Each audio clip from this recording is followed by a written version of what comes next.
Relationships are often where we feel the most alive, and also where we feel the most wounded. They are where love feels closest and where pain cuts deepest. Jesus understood this. That is why so many of his teachings were not about belief systems or religious performance, but about how we relate to God, to others, and to ourselves. Because relationships don't break from a lack of effort. They break from fear. Fear of being rejected, fear of being misunderstood, fear of being abandoned, fear of not being enough. Jesus did not approach relationships by trying to control behavior. He addressed the fear underneath it. Again and again, he pointed people back to love, not as sentiment, but as truth. Love your neighbor as yourself. This was never meant to be a moral demand. It was a diagnostic statement. Because the way we love others is inseparable from the way we treat ourselves. If we are harsh with ourselves, we will be harsh with others. If we live in shame, we will project it. If we feel unsafe inside, we will seek control in relationships. Healing relationships begins with healing the inner relationship. Jesus did not shame people for their wounds. He recognized them. He saw how pain travels from one person to another until someone becomes conscious enough to interrupt the cycle. When he said, "Forgive them," he was not minimizing harm. He was freeing the heart from being chained to the past. Unforgiveness keeps a relationship frozen in time. Forgiveness allows movement again, sometimes toward reconciliation, sometimes toward release, but always toward freedom. Jesus taught forgiveness because resentment keeps us tied to what we are trying to move beyond. Relationships heal when we stop demanding that the past be different and begin choosing how we show up now. Jesus also taught us not to judge. Judge not, lest you be judged. This wasn't about ignoring harmful behavior. It was about recognizing how judgment hardens the heart. Judgment closes curiosity. Judgment shuts down listening. Judgment replaces understanding with defense. Relationships begin to heal when judgment softens into discernment. Discernment sees clearly without condemning. It recognizes boundaries without hatred. It allows truth without cruelty. Jesus modeled this balance perfectly. He did not abandon truth to preserve harmony, and he did not abandon love to assert truth. He held both. Jesus also taught the power of humility. Not humiliation. Humility.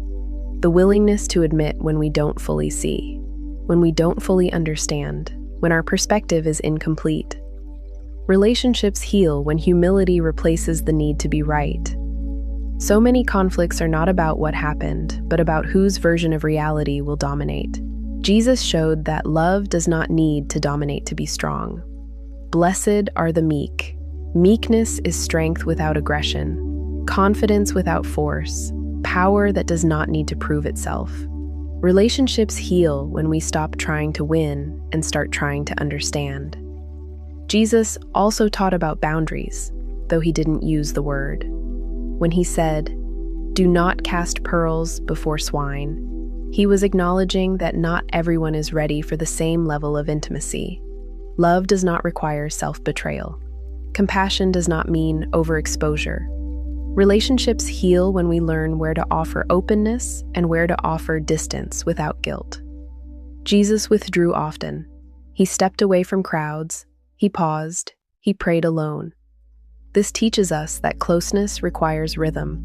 Relationships suffer when there is no space, when there is no rest, when connection turns into enmeshment. Healing allows both closeness and breathing room. Jesus also addressed fear directly. Fear not. Fear is what drives control in relationships. Fear is what turns love into possession. Fear is what turns connection into anxiety. When fear relaxes, love can flow again. When fear loosens, communication softens.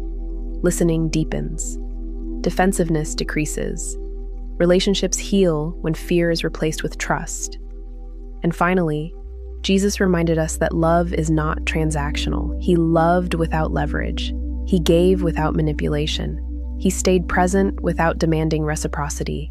Relationships heal when love is no longer used as currency.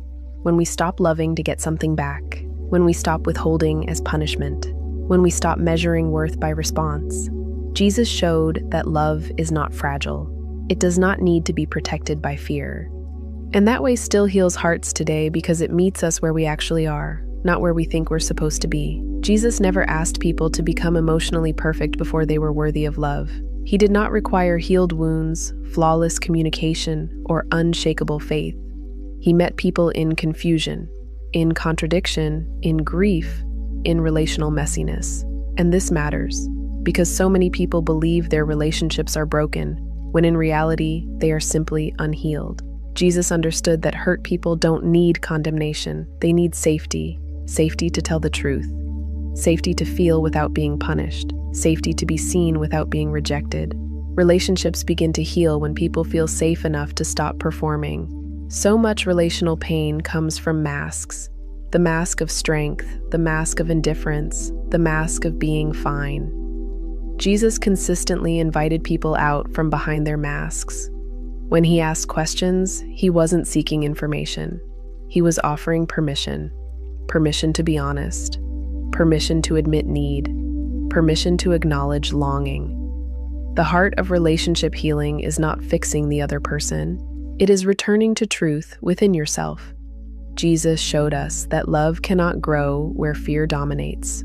Fear of abandonment, fear of conflict, fear of vulnerability, fear of being too much or not enough.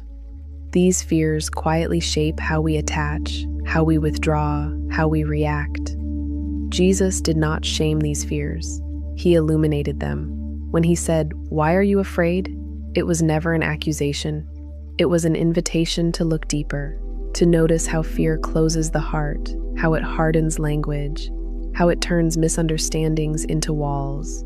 Relationships heal when fear is gently brought into awareness instead of acted out unconsciously. Jesus also taught that love does not cling. He loved fully without grasping, without coercion, without manipulation. This teaches us something vital. Love does not need control to survive. Relationships suffer when love is mixed with anxiety, when closeness is driven by fear of loss instead of trust and connection. Jesus showed that love breathes. It allows space. It respects timing. It trusts that what is real does not need force to remain. And sometimes healing does not look like reconciliation. Sometimes it looks like release. Jesus never taught people to stay where their soul was being crushed. He taught discernment. He withdrew from those who were not ready. He set limits without bitterness. He walked away without hatred. This reminds us that ending a relationship does not mean love failed. Sometimes love transforms into wisdom, into boundaries, into compassion from a distance. Healing happens when we stop equating love with endurance of harm. Jesus restored dignity to those who had lost it. He saw worth where others saw failure. He named value where others assigned shame. And this is perhaps the deepest relational healing of all, because when we remember our own worth, we stop seeking validation through suffering. We stop overgiving. We stop chasing. We stop shrinking ourselves to be chosen. Relationships heal when self-respect returns. Jesus taught that love flows outward from a grounded center, not from emptiness, not from desperation, not from fear of being alone, but from fullness. And that fullness begins when we remember who we are, loved, seen, held. When relationships are viewed through this lens, they soften. Communication changes, reactions slow, compassion increases. Not because others suddenly change, but because we are no longer operating from survival. Jesus did not promise perfect relationships. He offered healed hearts, and healed hearts change everything. If this reflection spoke to something you're carrying in your relationships, let yourself stay with it for a moment. You don't need to resolve everything right now. Awareness itself is already healing.